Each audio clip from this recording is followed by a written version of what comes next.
شێوەیە هەفتا کەس لەنەوەی ئیبراهیم و ئیسحاق و ئیسرائیل هاتن بۆ مسر بۆ ئەو شوێنەی لە دواییە تایە ئەبن بە کۆیلە هەروەک چۆن یەزدان لە پێشەوە بە ئیبراهیمی ڕاگەیان.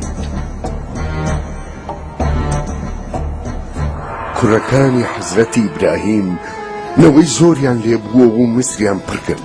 دوای ئەمە فرعونێکی تازە هات بایەخی نا بە یوسف هەستا و بە مسرەکانی وت سیرکەن. نەوەکانی یاقوب و ئیسرائیل زۆر بوون.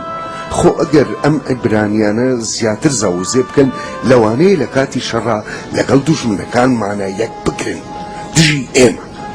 مسریەکان هەستان و عیبرانیەکانیان کردە کۆیلەی خۆیان. ئیتر ژیانی عیبرانیەکان لە میسر زۆر بە قورسی و ئازار و ناخۆشی ئەچوو بەڕێوە. ئەمانیش هەر بە مەبەست مناڵیان دروست ئەکرد و ژمارەیان هەر لە زیادبوونا. فرعون مامانی عیبرانیەکانی بان کردە لای خۆی و پێیوت کاتێ ئەچنە لای هەر ژنێکی عیبرانی بۆ مناڵبوون گەر مناڵەکە کوڕ بڕ و ئەی کوژن، بەڵام مناڵی کچ واز لێ بێن. ژنێکی عیبرانی تازە کوڕێکی بۆ بوو، ماوەی 3 مانگ مناڵەکەی شاردەوە. دوای ئەمە هەستا و مناڵەکەی خستە سەبەتەیەکی جوان ئامادەکراوە و خستیە قەراغی ڕووباری نیل. لە هەمان کاتە کچی فرعون کە لەسەر ڕووباری نیل بوو سەبەتەکەی بینی و کردیەوە. مناڵەکەی هەڵگرت و بڕیاریە مناڵەکە بکاتە کوڕی خۆی. دوایی ناوی نا موسا، واتە ئەوەی لە ئاوا دەرهاتووە. بەم شێوەیە موسا هاتە ماڵی فرعون و بوو بە وەرەسەی تەواوی فرعون لە ماڵەکەی. کاتێ موسا گەورە بوو هەستا و چوە لای عیبرانیەکان تا بزانێت چۆن ئەژین. سەیری کرد ئەوە کابرایەکی میسری کەوتۆتە جانی کابرایەکی عیبرانی و ئازاریە. ئەمیش خۆی بۆ ڕانەگیرا و لە کابرا میسرەکەی ئەو کوشتی. اینجا هەستا و بەدزیەوە ناشتی. دوایەوەی فرعون بەمەی زانی هەندێک کەسی نارتاوەک موسا بکوژی. موساش ڕای کرد و لە ناوچەی میدیا خۆی شاردەوە. دوای 40 ساڵێک فرعون مرد. نەوەی عیبرانیەکان لە کۆیلەیەتیە ئازار و ئەشکەنجەی زۆریان کێشا. یەزدان لەسەر پەیمانی خۆی بوو ئەوەی یابووی بە ئیبراهیم و ئیسحاق و ئیسرائیل.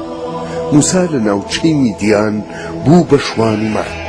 ڕۆژێک لە دەشت دەوەنێکی بینی کە گڕی ئاگری لێ هەڵەستا، بەڵام بێ ئەوەی دەوەنەکە بسووتێت. موسا بە خۆی وت ئەبێ بچم بزانم ئەمە چییە، بۆچی ئەو دەوەنە گڕی لێ ئەبێتەوە و ناشسووتێت. کاتێ موسا لە دەوەنەکە نزیک بووەوە یەزدان لەگەڵی دوا وتی ئەی موسا. موساش وەڵام یایەوە بەڵێ من لێرەم. یەزدان وتی زیاتر نزیک مەبەرەوە، کاڵۆ پێتاوەکەت داکەنە چونکە ئەم شوێنەی تۆی لەیت پیرۆزە. من یەزدانی باوکو و بە پیرتان، یەزدانی ئیبراهیم و ئیسحاق و یاقوب. موسا خێرا ڕووی خۆی داپۆشی چونکە ترسیە بوو زیاتر سیرکە. یەزدان دیسان وتی من ناخۆشی و ئازاری گەلم بینی لە مسر، گوێم لە هاوار و دۆعا و نزایەنە. من هاتووم بۆ ئەوەی ڕزگاریان کەم لە دەستی مسریەکان و بیان بە مەزەویەک کە شیر و هەنگوینی لێبەشێت.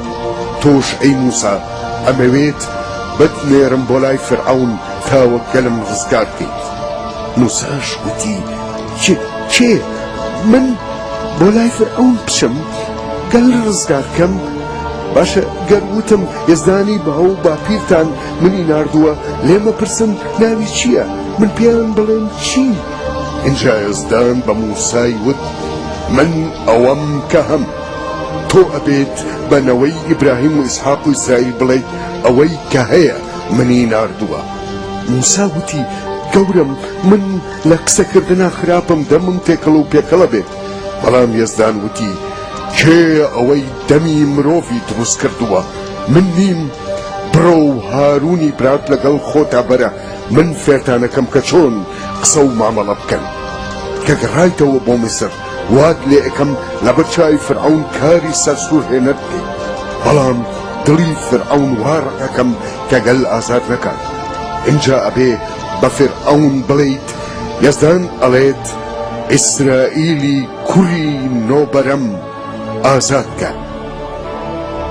با بڕوات خەریکی پەرستنم بێت. گەر ئازادی نەکەی ئەوە یزدان چی نۆبەرەت هەیە هەمووی ئەکوژێت.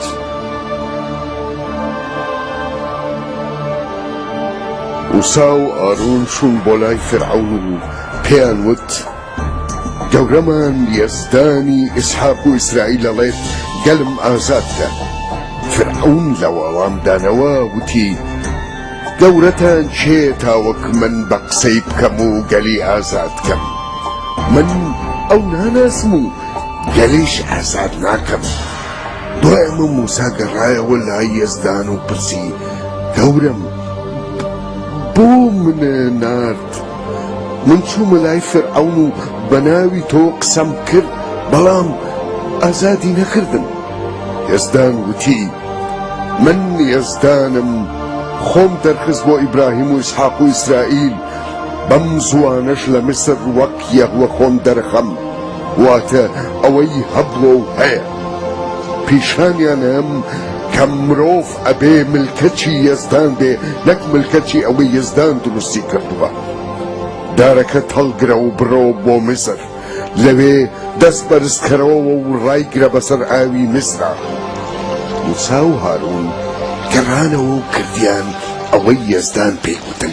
دەست بەجێ ئاوی ڕووباری نیل و چی ئاوی میسر هەبوو هەمووی سوور بوو بە خوێن.